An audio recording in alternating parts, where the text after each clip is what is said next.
يا الله يا رحمن يا رحيم يا كريم. الحمد لله رب العالمين، والصلاة والسلام على سيد المرسلين محمد وعلى آله وأصحابه أجمعين، أما بعد. أعوذ بالله من الشيطان الرجيم، بسم الله الرحمن الرحيم.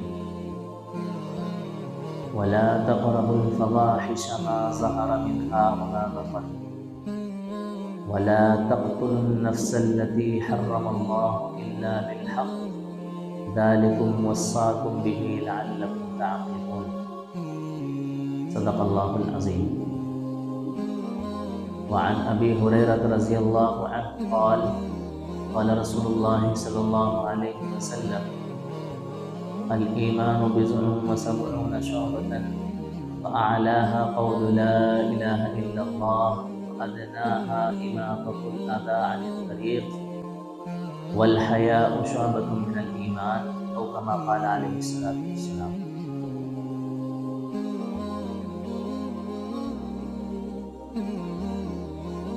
محترم بزرگوں اور عزیزوں، خالق کائنات اللہ تبارک و تعالی انسانوں کی فلاح اور بہبود کے لیے، انسانوں کی کامیابی اور کامرانی کے لیے ایسے احکامات اپنے برگزیدہ بندوں کے ذریعے، جن کو انبیاء علیہ السلام کہا جاتا ہے، انسانوں تک پہنچاتا ہے۔ سب سے آخری پیغمبر حضرت محمد صلی اللہ علیہ وسلم پر اللہ تعالیٰ نے وحی کے سلسلے کو اور اللہ تبارک و تعالیٰ کی طرف سے جو احکامات نازل ہوتے تھے، کرتے تھے، اس سلسلے کو ختم فرما دیا، اور اللہ نے اپنے دین، اپنی شریعت، اپنے اسلام کو رسول اللہ صلی اللہ علیہ وسلم پر کامل فرما دیا۔ اور جتنی برائیاں، جتنی کمیاں، خامیاں اس دنیا میں وجود میں آئیں گی، ان تمام برائیوں سے بچنے کے لیے اللہ تعالیٰ نے اپنی ہدایات رسول اللہ صلی اللہ علیہ وسلم کے ذریعے تمام دنیا کے انسانوں تک پہنچائی، اور جتنے طریقے اور راستے انسان کو انسانیت پر لانے کے، برائیوں سے بچانے کے اور انسان کو کامیابیوں سے ہمکنار کرنے کے ہو سکتے ہیں، وہ تمام طریقے اور راستے اللہ تعالیٰ نے انسانوں کو بتائے۔ لیکن انسان اپنی فطرت سے مجبور ہے،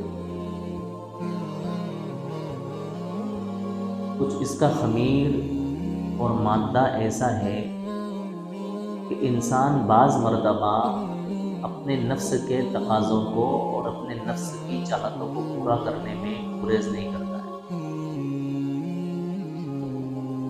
یعنی وہ اچھا اور برا دیکھے بغیر، صحیح اور غلط سوچے بغیر، جائز اور ناجائز کا فیصلہ کیے بغیر وہ کر گزرتا ہے جس کا اس کا دل چاہتا ہے۔ اسی کو کہتے ہیں نفس کے تقاضوں کو پورا کرنا۔ اسی لیے رسول اللہ صلی اللہ علیہ وسلم نے فرمایا، جہاد اکبر یہ ہے کہ انسان اپنے آپ سے جہاد کرے، اپنے آپ سے جد و جہد کرے، سنگھرش کرے، اپنے آپ سے لڑے،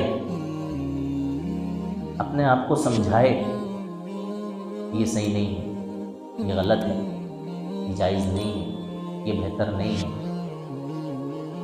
اس طرح سے اپنے آپ کو سمجھا کے اپنے آپ کو برائیوں سے روکیں۔ میں نے آپ حضرات کے سامنے قرآن کریم کی ایک آیت پڑھی اور رسول اللہ صلی اللہ علیہ وسلم کی ایک حدیث پیش کی۔ قرآن کریم کی جو آیت میں نے آپ کے سامنے پڑھی ہے، اس میں اللہ تعالیٰ نے بے حیائی سے روکنے کی تاکید کی ہے۔ فرمایا وَلَا تَقْرَبُوا الْفَوَاحِشَ، بے حیائی کے قریب بھی نہ جاؤ۔ بے حیائی کے بارے میں سوچنا، بے حیائی کے کاموں کو انجام دینا، یہ تو بہت دور کی بات ہوگی۔ فرمایا بے حیائی کے قریب بھی نہ جاؤ۔ اللہ تعالیٰ نے اس جملے کے ذریعے بے حیائی تک پہنچنے کے جتنے اسباب ہو سکتے تھے، جو طریقے اور راستے ہو سکتے تھے، ان تمام راستوں کو بند کر دیا۔ سب سے پہلے انسان کے دل میں کوئی خیال آتا ہے کسی بھی کام کے کرنے اور نہ کرنے کا، دل کا ہی فیصلہ ہوتا ہے نا۔ پھر دل سگنل دیتا ہے دماغ کو کہ جو اس باڈی کا بادشاہ ہے دل، سردار، باڈی کا بادشاہ کیا ہے؟ دل۔ اگر دل کام کرنا بند کر دے تو انسان کیا ہے؟ بے جان، بیکار۔ ساری باڈی کا دار و مدار انسان کے دل پر ہے۔ اگر دل صحیح سالم ہے، تندرست ہے، تو انسان تندرست ہے، اور اگر دل تندرست نہیں ہے تو انسان کیا ہے؟ بیمار۔ اسی طرح سے دل میں اچھے خیالات آ رہے ہیں تو انسان کی باڈی پر جو ایفیکٹ پڑیں گے وہ بھی کیا ہوں گے؟ اچھے۔ اور دل میں اگر گندے اور برے خیالات آ رہے ہیں تو انسان کی باڈی پر جو ایفیکٹ پڑے گا وہ بھی کیا ہوگا؟ گندا اور خراب۔ تو دل کی جو چاہت ہوتی ہے نا، دل کو کہتے ہیں نفس۔ اس دل کی جو چاہت ہوتی ہے، وہ چاہت دل تو خود نہیں کرتا کچھ بھی، اس میں تو صرف ایک خیال آتا ہے، ایک سوچ پیدا ہوتی ہے۔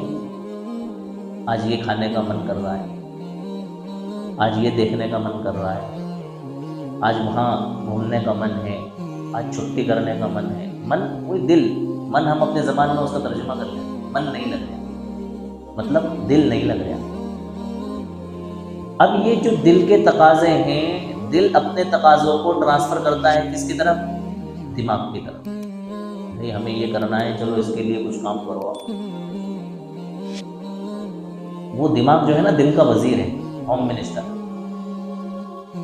اب اس کو جیسے ہی حکم کیا، وہ دماغ حکم کرتا ہے اعضاء کو، ہاتھ پیروں کو، آنکھ کو، ناک کو، پیروں کو، ہاتھوں کو، جسم کو۔ جیسی چاہت دل کی ہوتی ہے، اس چاہت کے مطابق دماغ انسان کے بدن کے اعضاء کو کیا کرنا شروع کرتا ہے؟ حکم کرنا شروع کرتا ہے۔ تو اللہ تعالیٰ نے ان خیالات کو آنے سے پہلے ہی ان خیالات کے بارے میں فرما دیا وَلَا تَقْرَبُوا الْفَوَاحِشَ، کہ فحش چیزوں کے قریب بھی نہ جاؤ۔ اگر کوئی خیال آپ کے ذہن و دماغ میں آ جائے تو فوراً ہٹا دو۔ ظاہر سی بات ہے، آپ اس کو جگہ دو گے تو وہ چیز دھیرے دھیرے کیا ہوگی؟ آگے بڑھے گی، آگے بڑھے گی۔ اور دیکھو، انسان کی سوچ کا اثر انسان کی صحت اور اس کی باڈی پر پڑتا ہے۔ جیسی سوچ انسان کی، اس سوچ کا اثر ایٹومیٹکلی انسان کے پارٹس، اس کے اعضاء اور اس کی باڈی اور اس کی حرکات و سکنات پر پڑتا ہے۔ یہ نیچر ہے، فطرت ہے۔ بعض مرتبہ انسان ہمیں سست نظر آ جائے، غمگین نظر آ جائے، رنجیدہ نظر آ جائے، تو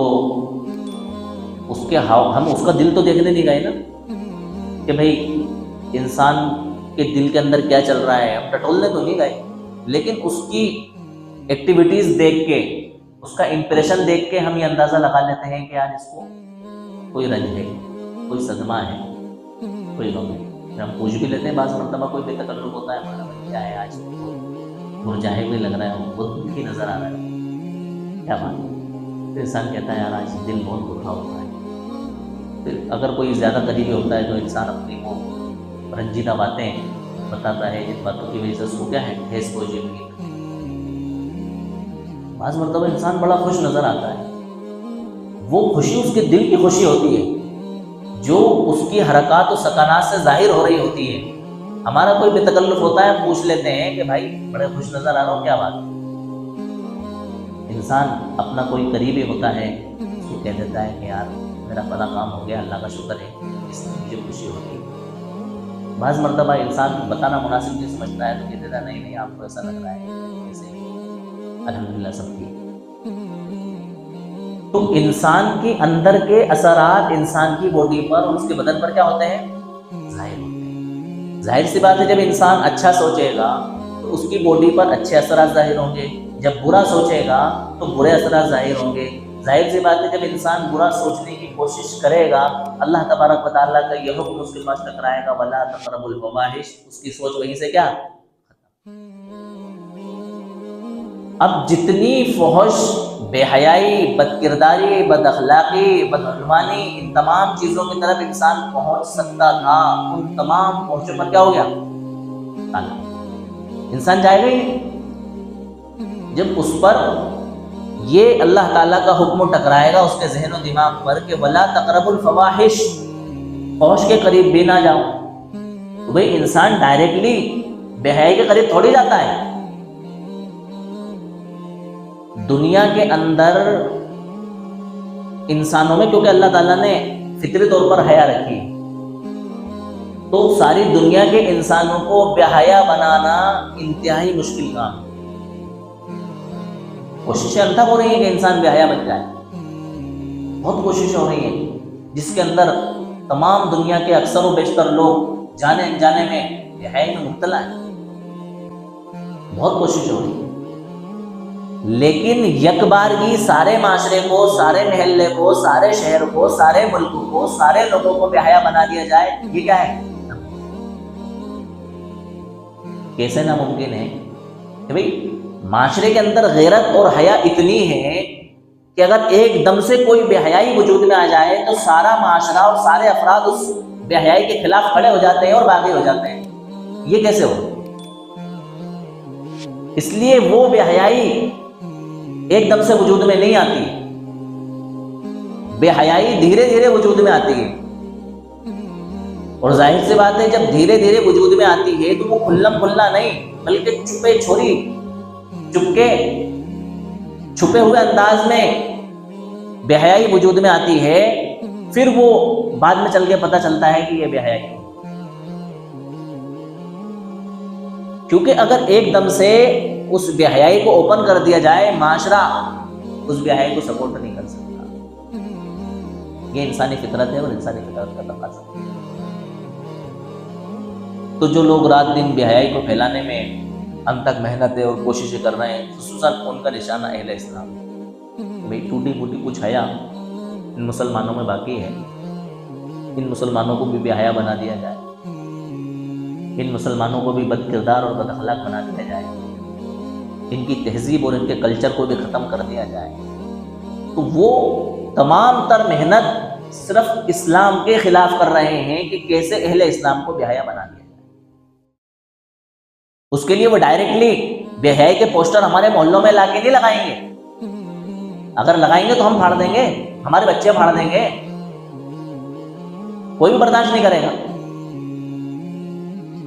وہ سرے عام بے حیائی نہیں پھیلائیں گے، وہ سرے عام اسٹیجوں پر ناچنے والی لڑکیوں کو ہمارے محلوں میں نہیں لائیں گے. وہ سرے عام جتنی بے حیائی کے راستے ہو سکتے ہیں وہ لا کر کے ہمیں پیش نہیں کریں گے کہ یہ سپورٹ کر لو آپ.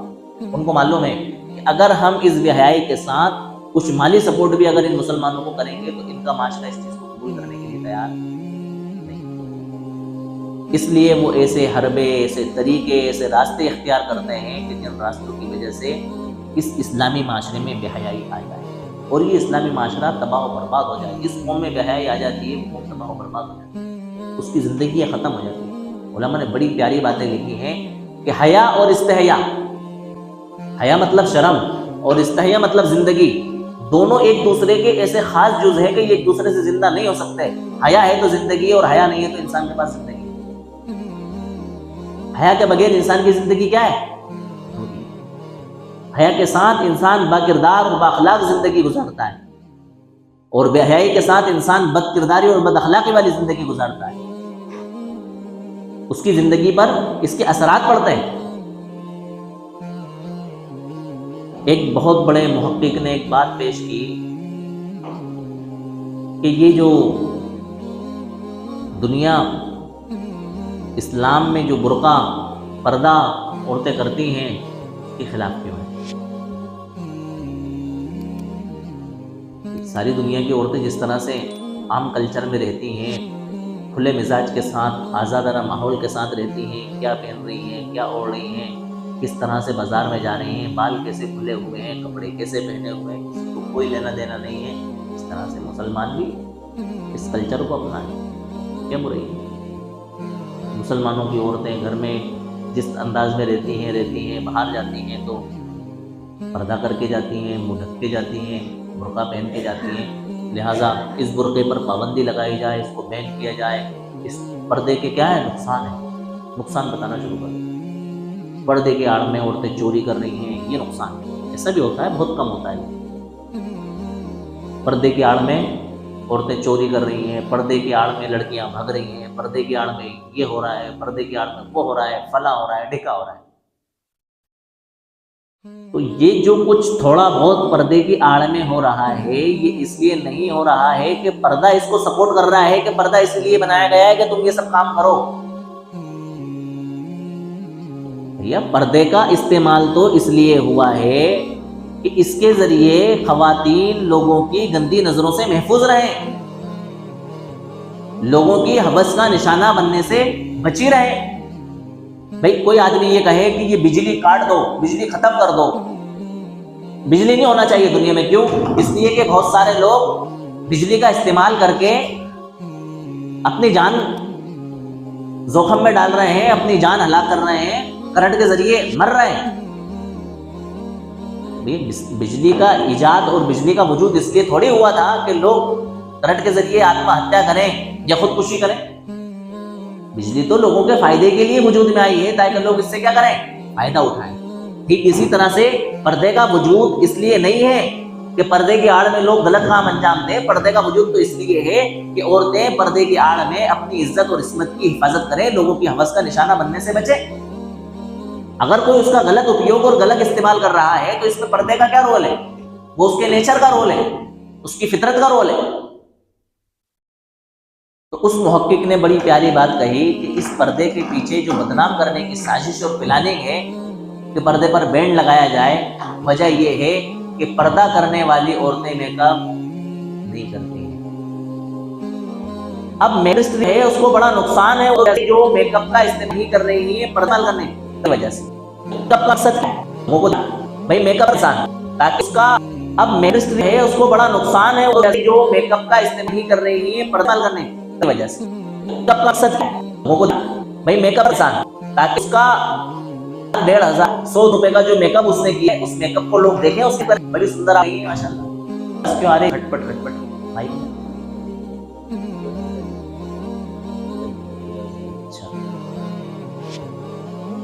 ایک انسان کوئی بھی خاتون یا عورت میک اپ اس لیے کرتی ہے کہ اس میک اپ کی وجہ سے وہ اچھی لگے، پیاری لگے، خوبصورت لگے.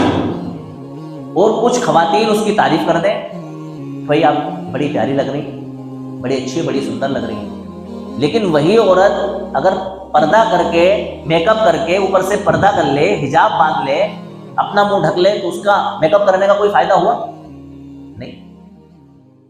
تو ظاہر سی بات ہے جب اس کا میک اپ کرنے کا کوئی فائدہ نہیں ہوا تو وہ میک اپ کرے گی بھی نہیں. کہ میرے میک اپ کرنے نہ کرنے کا کوئی مطلب ہے ہی نہیں. اگر مجھے میک اپ کرنا ہے تو اپنے گھر میں کروں گی، اپنے شوہر کے لیے کروں گی، کیونکہ وہی میری کائنات ہے، وہی میرے لیے سب کچھ ہے. اس کی نظر میں مجھے پیارا لگنا ہے، سندر لگنا ہے، خوبصورت لگنا ہے، کسی اور سے مجھے کوئی مطلب ہے نہیں. اور جب گھر میں میک اپ کرے گی تو ظاہر سی بات ہے روز روز تو میک اپ کرے گی نہیں. اور جب روز روز میک اپ نہیں کرے گی تو روز روز میک اپ خریدے گی بھی نہیں، اور جب روز روز میک اپ خریدے گی نہیں تو جو میک اپ بنانے والی کمپنیاں ان کو کیا ہوگا؟ نقصان ہوگا، گھاٹا ہوگا۔ تو انہوں نے اپنے آپ کو گھاٹے سے بچانے کے لیے، نقصان سے بچانے کے لیے برقعے کو اور پردے کو بدنام کرنا شروع کر دیا کہ یہ پرانے زمانے کی جو ہے نا باتیں ہیں، یہ پتہ نہیں کون سی زندگی میں جی رہے ہیں، عورت کو جو ہے نا قید کر کے رکھ دیا ہے، عورت کی آزادی کو چھین لیا ہے، اور عورت کے اپنے جذبات کو انہوں نے کچل دیا ہے۔ حالانکہ قسم خدا کی ہماری جو خواتین پردہ کرتی ہیں نا وہ اپنے شوق سے کرتی ہیں۔ ہم اپنے معاشرے میں اس کا جائزہ لیں، یہ جیتی جاگتی مثال ہے۔ گن پوائنٹ پہ اور طاقت اور زبردستی کے بلبوتے پر ہماری عورتیں پردہ نہیں کرتی ہیں۔ یہ لوگوں کی سوچ ہے کہ یہ مسلمان ان سے پردہ کرواتے ہیں، نہیں، یہ اپنے شوق سے، اپنے خود کے جذبات سے کرتی ہیں۔ اس کی مثال یہ ہے کہ جو عورتیں پردہ نہیں کرتی ہیں وہ مسلمان ہونے کے باوجود بھی پردہ نہیں کرتی ہیں، اور وہ کسی کے کہنے کے باوجود بھی پردہ نہیں کرتی ہیں۔ ایسی بے شمار خواتین مل جائیں گی جن کے شوہر ان سے کہتے ہیں بھائی برقع لگایا کرو، وہ نہیں لگاتی، ان کے بیٹے کہتے ہیں برقع لگایا کرو، نہیں لگاتی، ان کی بہنیں کہتی ہیں برقع لگایا کرو، نہیں لگاتی۔ ان کو مزہ نہیں آتا برقع لگانے میں، ان کو اچھا نہیں لگتا، ان کا اندرونی دل ان سے اس بات کا مطالبہ کرتا ہے کہ تو بغیر برقعے کے اچھا لگتی ہے۔ ظاہر سی بات ہے اگر زبردستی برقع لگوایا جاتا یا زبردستی برقع پہنایا جاتا تو وہ عورتیں جو مسلمان ہیں اور برقع نہیں لگاتی ہیں، برقع نہیں پہنتی، ان کو بھی برقع پہنایا جاتا۔ یہ اس بات کی دلیل ہے کہ ہماری جو عورتیں پردہ کرتی ہیں اور برقع پہنتی ہیں وہ اپنے اپنے شوق سے اور اپنی لگن سے، اپنے جذبات سے اور اسلام سے محبت کے تئیں اور اپنی سیفٹی کے لیے وہ پردہ پہنتی ہے، نہ کہ کسی کے کہنے پر، نہ کہ کسی کے دباؤ۔ تو دنیا میں جتنی بھی بے حیائی پھیلانے کی طاقتیں، سازشیں، محنتیں اور کوششیں ہیں، ان کا نشانہ یہ ہے کہ مسلمانوں کے اندر سے بے حیائی کو ختم، بے حیائی پھیلائی جائے اور حیا کو ان کے اندر سے کیا جائے؟ شروع میں نے ایک بات یہ کہی تھی کہ بے حیائی معاشرے میں ایک دم نہیں آتی ہے، بلکہ کیسے آتی ہے؟ دھیرے دھیرے۔ تو دھیرے دھیرے بے حیائی لانے کے لیے بہت ساری چیزیں ہمارے اپنے کلچر میں، اپنے رواج میں آئی۔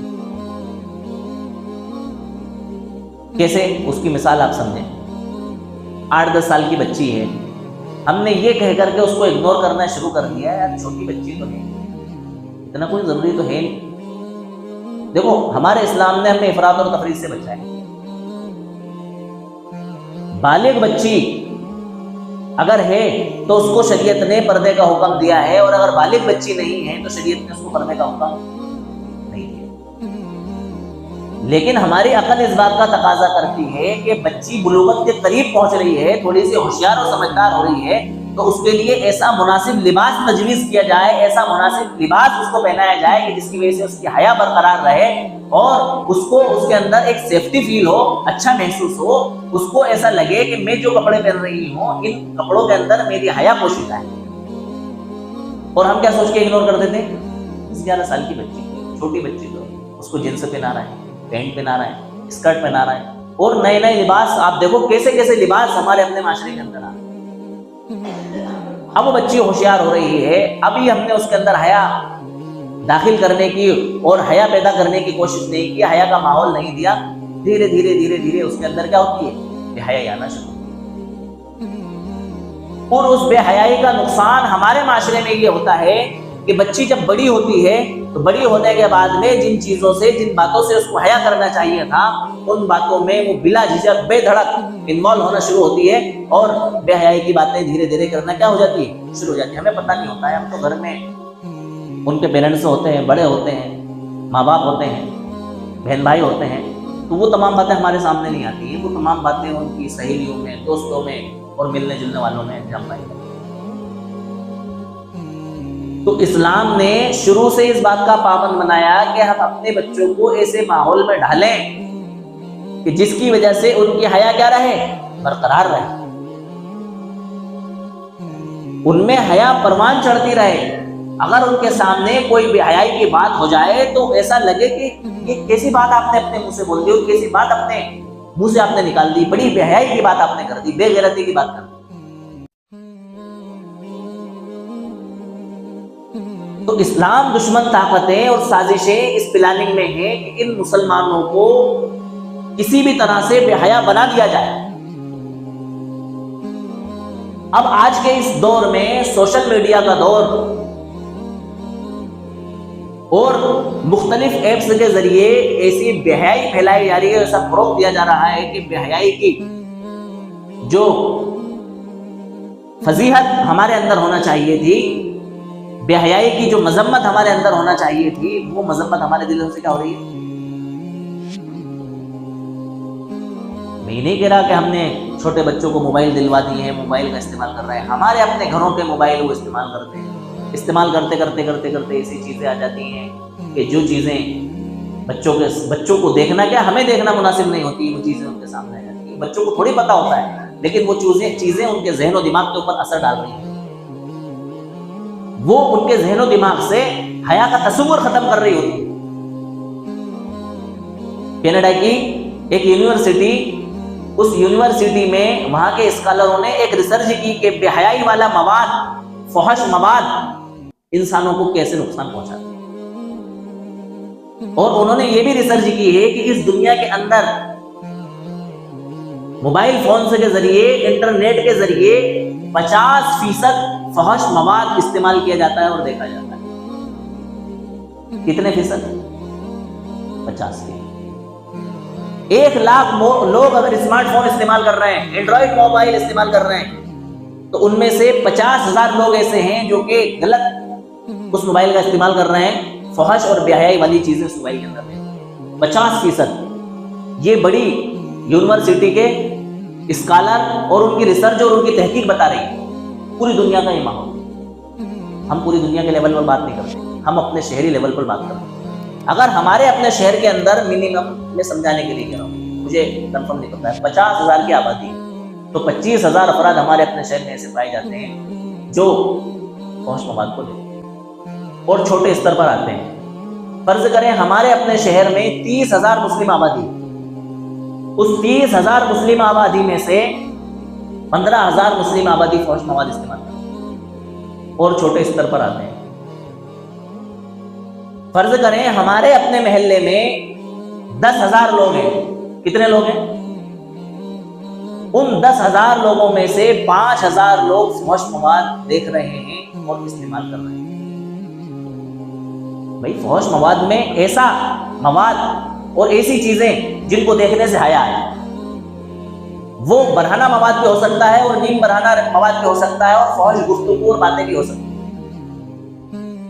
ضروری نہیں ہے کہ بالکل ایک دم کھلی بے حیائی والی بات میں کر رہا ہوں آپ کے سامنے، وہ چھوٹی بے حیائی بھی ہو سکتی ہے، بڑی بے حیائی بھی ہو سکتی ہے۔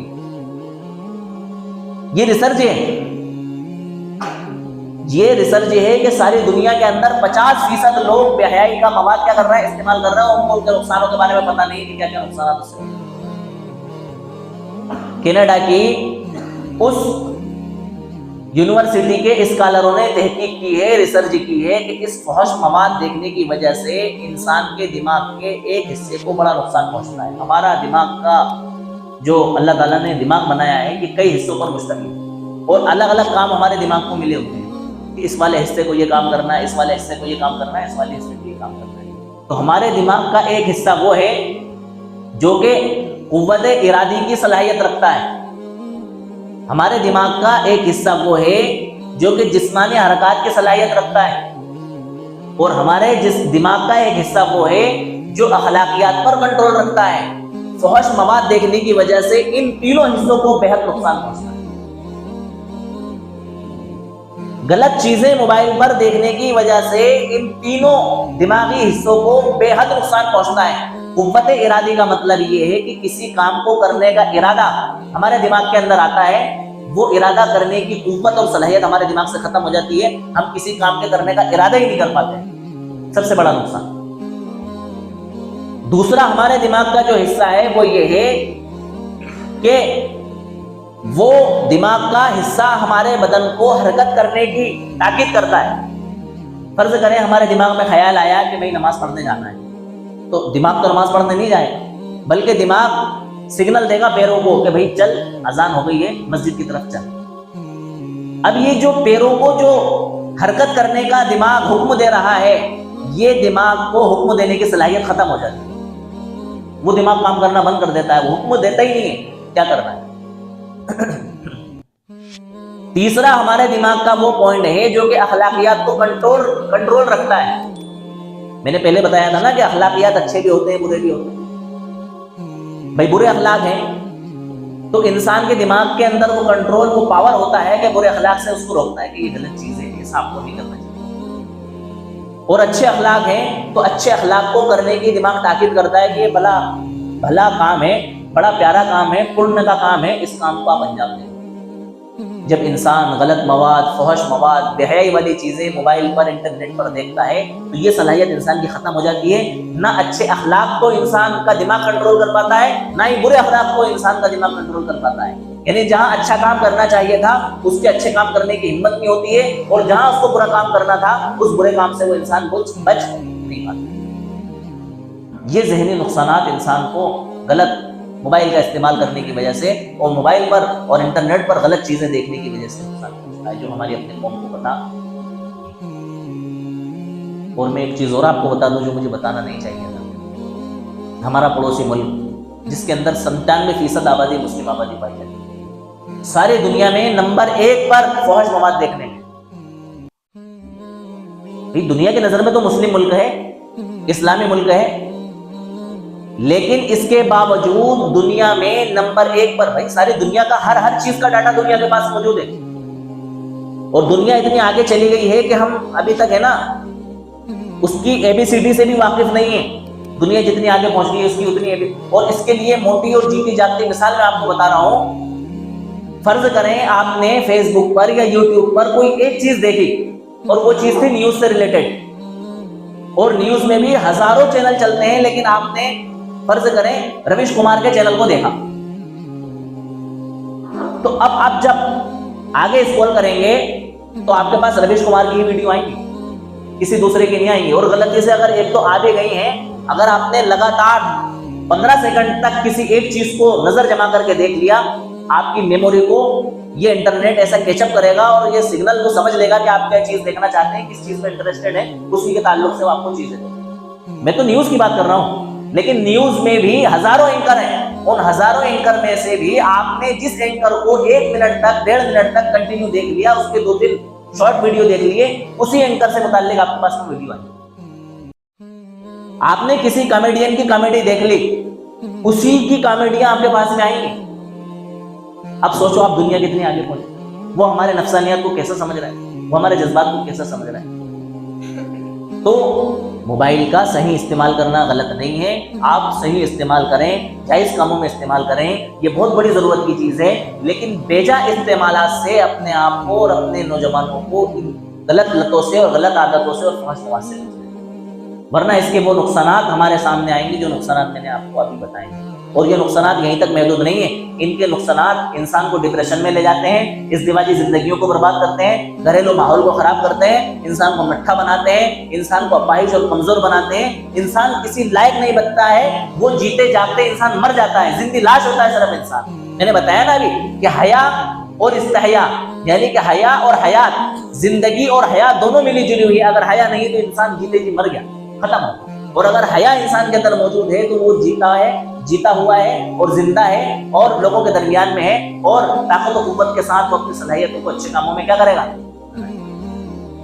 تو اس لیے کوشش کریں جہاں ایسے امکانات, ایسے مواقع ہیں, ان مواقع سے اپنے آپ کو بچائیں جن مواقع میں انسان کو بے حیائی میں ملوث ہونے کا موقع ملتا ہے. اللہ تعالیٰ ہمارے معاشرے کو حیا باختہ بنائے, اور اللہ تعالیٰ ہمارے معاشرے کے اندر حیا پیدا فرمائے. باقی دعوت الحمدللہ رب العالمین.